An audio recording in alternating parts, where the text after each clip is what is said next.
Welcome to our supplements webinar. Just coming out of the blocks, I'll tell you, unless you have studied the science of supplements, it's real easy to find yourself getting confused in terms of trying to organize or classify these. One of the major reasons has to do with the fact that oxidation or overoxidation is so prevalent as a major component of aging. We use oxygen, unlike lower forms of life like a yeast, to metabolize and create energy. That allows us to take 36 units of energy out of a glucose molecule compared to a yeast, which can only take 6. But with that major advantage, we also get some disadvantage. In fact, a major portion of the biochemistry of aging has to do with too many oxidized chemicals and cell parts lying around the cell, like smoking embers lying outside of a furnace. The mitochondria are like the furnace. They use this oxygen to extract more energy, and little pieces of oxidized materials tend to get lined up and not fully discarded or cleaned up. So that's why you see this whole industry around antioxidants. You tend to think of the classic antioxidants as vitamins A, C, and E, but the reality is that antioxidant supplements are so much more common than that. You'll see as we get deeper into the videos. There are 3 other videos besides this one that you'll be seeing. One is prediabetes. That's the biggest one. And again, you'll see some overlap between just prediabetes and glucose metabolism management and antioxidation or anti-inflammation, with obviously the majority of cardiovascular inflammation associated with aging and prediabetes.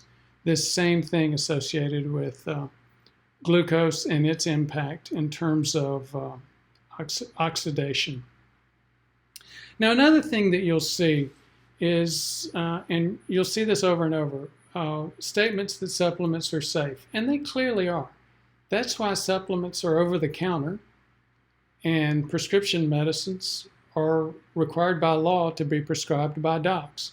The FDA makes those decisions, and like most people, I think the FDA has made a few mistakes. For example, I think metformin should actually be over the counter, and I think aspirin should probably be prescription.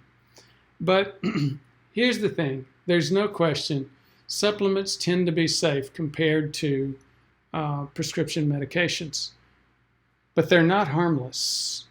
People have died from vitamin D, hypervitaminosis, too much vitamin D. Vitamin D acts like a hormone.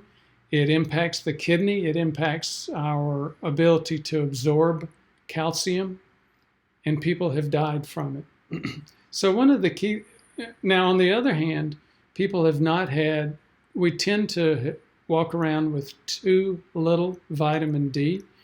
We've seen that in terms of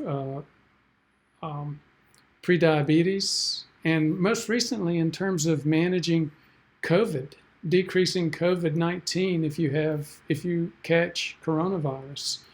So vitamin D is very important. Most of us have too little of it. Most of us need to supplement it. They say you can get it from the sunshine.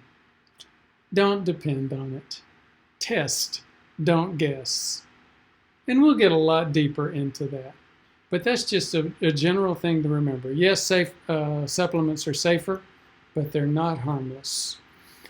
They're inexpensive, but there are exceptions. Bergamot, for example, is very helpful in terms of managing glucose.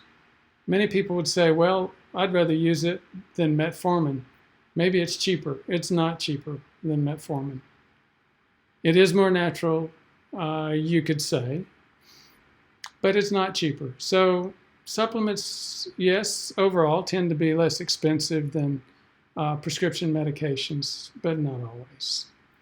And finally, as you've heard 1,000 times from me, You can't supplement your way out of a lifestyle problem. So again, thank you for your interest. Thank you for your investment of time and money into this information.